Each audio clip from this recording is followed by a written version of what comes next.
34 જિલ્લા પંચાયતોમાંથી નર્મદા જિલ્લા પંચાયત અમે કબજે કરી છે। આમ આદમી પાર્ટીની જિલ્લા પંચાયત બની છે ત્યારે પહેલીવાર જિલ્લા પંચાયતના પ્રમુખ તરીકે અંજનાબેન વસાવાની નિમણૂક થઈ છે। ઉપપ્રમુખ તરીકે સંગીતાબેન તડવીની નિમણૂક થઈ છે। આ પ્રસંગે અમે નર્મદા જિલ્લાના તમામ લોકોનો આભાર માનીએ છીએ। આ જીત એ નર્મદા જિલ્લાની લોકોની જીત છે।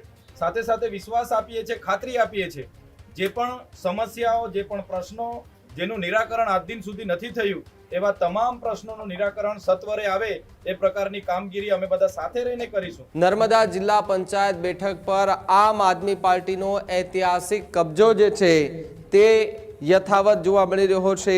34 બેઠકોમાંથી આપને મજબૂત બહુમતી જે છે તે મળી છે। ચૈતર વસાવાએ આ જીતને જનતાની જીત ગણાવી છે।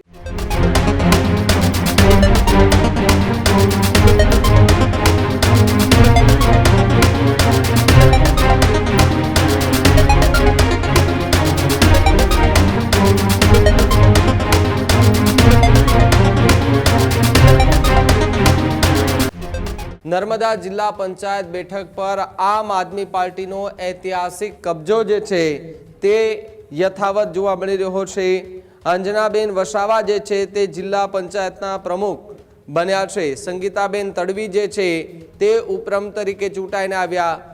34 બેઠકોમાંથી આપને મજબૂત બહુમતી જે છે તે મળી છે। ત્યારે ગુજરાતમાં પ્રથમ વખત આમ આદમી પાર્ટીની જિલ્લા પંચાયત રચાઈ છે।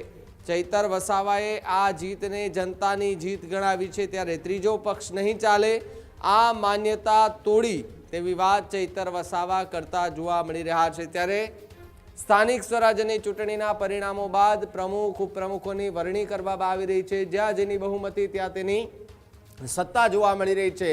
ભાજપ, કોંગ્રેસ અને આપ આમ ત્રણેય જે છે તે એડી ચોટીનું જોર લગાવી રહ્યા હતા, પરંતુ કેટલાક નેતાઓને લઈ જવામાં આવ્યા, એમને ડરાવી ધમકાવીને લઈ જવામાં આવ્યાનો દાવો કરવામાં આવ્યો, આરોપો પણ લગાવવામાં આવ્યા। જે બાદ દક્ષિણ ગુજરાતની અંદર સૌ કોઈની એ નજર હતી ત્યાં ફરી એકવાર આમ આદમી પાર્ટીનો ઐતિહાસિક કબજો જોવા મળી રહ્યો છે। અંજનાબેન વસાવા કે જેમને જિલ્લા પંચાયતના પ્રમુખનું પદ જે છે તે આપવામાં આવ્યું છે। પૂર્ણ બહુમતીથી આમ આદમી પાર્ટીની જિલ્લા પંચાયત બની છે અને આમ આદમી પાર્ટીની જિલ્લા પંચાયત બની છે ત્યારે પહેલીવાર જિલ્લા પંચાયતના પ્રમુખ તરીકે અંજનાબેન વસાવાની નિમણૂક થઈ છે। ઉપપ્રમુખ તરીકે સંગીતાબેન તડવીની નિમણૂક થઈ છે। ત્યારે અમે બધા ખુશીનો એક આજે ખુશીનો અમારા માટે ઉત્સવ છે। સાથે સાથે આ પ્રસંગે અમે નર્મદા જિલ્લાના તમામ લોકોનો આભાર માનીએ છીએ। આ જીત એ નર્મદા જિલ્લાની લોકોની જીત છે। સાથે સાથે વિશ્વાસ આપીએ છીએ, ખાતરી આપીએ છીએ, જે પણ સમસ્યાઓ, જે પણ પ્રશ્નો જેનું નિરાકરણ આજ દિન સુધી નથી થયું એવા તમામ પ્રશ્નોનું નિરાકરણ સત્વરે આવે એ પ્રકારની કામગીરી અમે બધા સાથે રહીને કરીશું।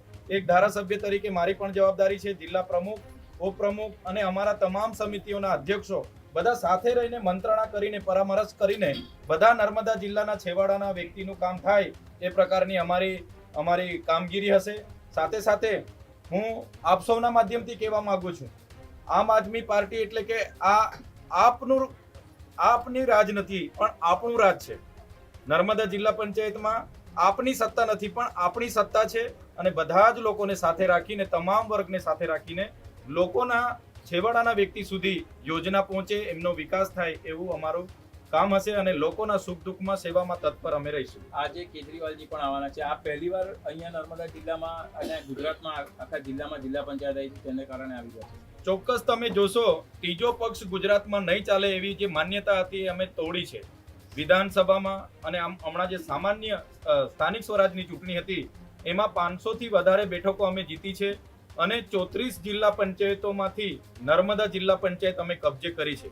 ત્યારે આજે અમારા રાષ્ટ્રીય સંયોજક અરવિંદજી પણ અહીંયા પધારી રહ્યા છે અને નર્મદાની જનતાનો આભાર માનવાના છે, ગુજરાતની જનતાનો આભાર માનવાના છે અને જનતાને એ જ અપીલ કરવાના છે કે આ જ પ્રકારનો સહકાર 2027માં મળે તો ચોક્કસ અમે ગુજરાતમાં બદલાવ લાવી શકીએ। હજુ સુધી તમે અમારી ચેનલને સબસ્ક્રાઇબ નથી કરી તો અત્યારે જ ન્યૂઝરૂમ ગુજરાતને સબસ્ક્રાઇબ કરો, ફેસબુક અને ઇન્સ્ટાગ્રામ પર ફોલો કરો।